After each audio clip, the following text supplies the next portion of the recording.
What's up, guys? Kevin here from KevsPicks.com, and in this video, I'm going to go over my DraftKings and FanDuel NFL Week 11 picks. I'm logged into my Fantasy Labs account here, and you can see here I've got the Sports Geek model pulled up. If you don't have an account at Fantasy Labs, I highly recommend you sign up. As always, I've got my link in the YouTube description below. Check it out if you haven't already. You'll get instant access to this model and all the other pro models over at Fantasy Labs. And if you haven't signed up for my email list as well, it's free. I send out more picks on Sunday morning.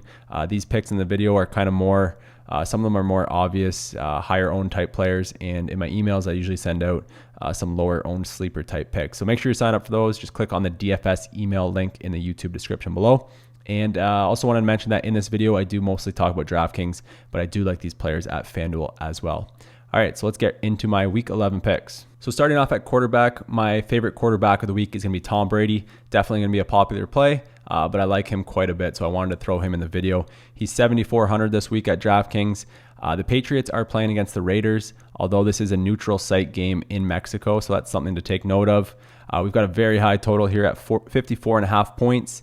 Patriots are around 7-point favorites, might be up to 7.5-point favorites at some books.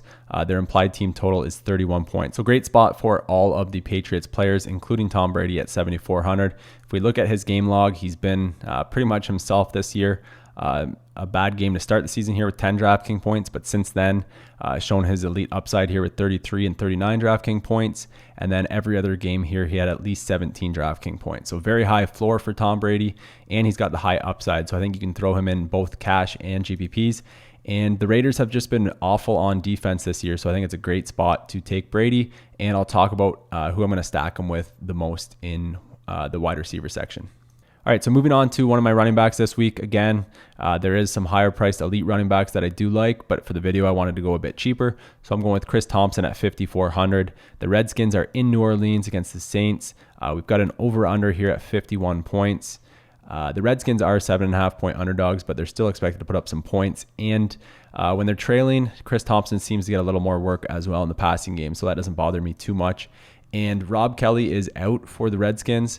So I wouldn't be surprised if Chris Thompson got a couple more carries in this game. You can see here he doesn't get too many rushing attempts. The one game where he did get over 10, he got 16, and he put up 20 DraftKings points in that game. Where he does get a lot of work is in the passing game. You can see the targets here, 5, 7, 7, 2, 5, 5, 9, 6, 7. So a ton of targets for a running back, and he's a very athletic running back. So when he gets the ball in his hands, he usually does good stuff. You can see here 25 DraftKings points, 33 DraftKings points, 20 DraftKings points. A lot of games over 15 DraftKings points.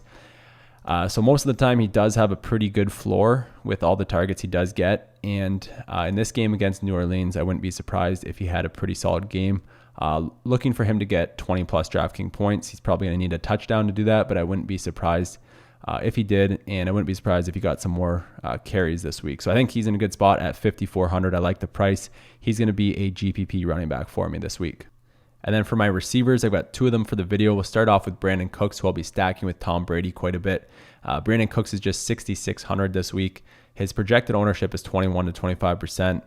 With Chris Hogan being out for the Patriots, Cooks is the clear number one receiver there in New England and should be a very popular play, but at that price, just 6,600, I think you can take him in both GPPs and cash games and feel pretty safe about it. If we look at his game log, lots of games with 7+ targets, and a lot of those games were with Hogan there. I wouldn't be surprised if he got maybe 10 targets this week against the Raiders, and we can see his DraftKings points. Pretty safe floor here. I would be very surprised if he scored under maybe 13 to 15 DraftKings points. I really expect him to put up 20 plus points, so I love him this week. You can see his upside here, 35 DraftKings points against Houston. If we go back to last year, 40 DraftKings points against the Cardinals. So I think Brandon Cooks is one of the best plays this week. And then my second receiver here is Jeremy Maclin, 4,500. I wanted to throw in a bit of a cheaper, lower owned play. I really like his spot here against Green Bay. Again, they're not expected to put up a ton of points or anything, but for the number one receiver being 4,500, I think it's a good spot in a good matchup. You can see Maclin's targets here. A lot of these games here, they didn't really need to throw the ball too much, so his targets aren't that high, but you can see more recently, 8 targets, missed a couple games with an injury, then 5, 9 last week against the Titans, where he caught 8 passes, almost hit that 100-yard bonus, still put up 17 DraftKings points. So I think he's in a good spot for the price. 4,500 is just a little too cheap for him. So I really like him for GPPs and possibly even cash games as well. Moving on to tight end, again, there are some elite high-priced tight ends that I will be trying to fit in my lineup, Kelsey, Gronk, Engram. But for a cheaper tight end that I like, it's Jared Cook from the Raiders, 4,800, pretty good price. Will be somewhat popular, 9 to 12% projected ownership. But if you need to save some money and you can't spend up on a high-priced elite tight end this week, I would go down to Jared Cook at 4,800, or at least take a look at him. I think he's in a good spot here against the Patriots. We already talked about the total in that game being very high. And if we look at Jared Cook's game log here, you can see he's had some pretty solid games, 10 DraftKings points, 14 DraftKings points. More recently, 19 DraftKings points, 23 DraftKings points his last time out. So he does have that upside for a cheap tight end, which I really like.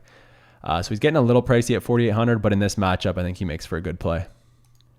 And then for a defense, again, there are some higher priced defenses that I'll be playing quite a bit. But for a cheaper defense this week, I like the Bengals at 3,000. They are in Denver and they are 2.5 point underdogs, but we've got a very low total here at 38 points. And they're facing Brock Osweiler. And anytime you can get a defense facing Brock Osweiler at a cheap price, I like to take it. The Bengals have been doing okay on DraftKings this year. You can see 14 DraftKings points twice, a game with 9, a game with 8, a game with 7. So they haven't been anything special as far as defensive scoring and defensive special team scoring. But in this matchup against the Broncos with not too many other cheap defenses that I like, I think they're going to be my favorite at the $3,000 or lower range. So that wraps up my Week 11 picks, guys. Again, I will have more picks sent out via email when I start building my lineups. So make sure you're signed up for my emails. Just click on that DFS emails link in the YouTube description below. And as always, good luck. Hopefully make some money this week. Talk to you later.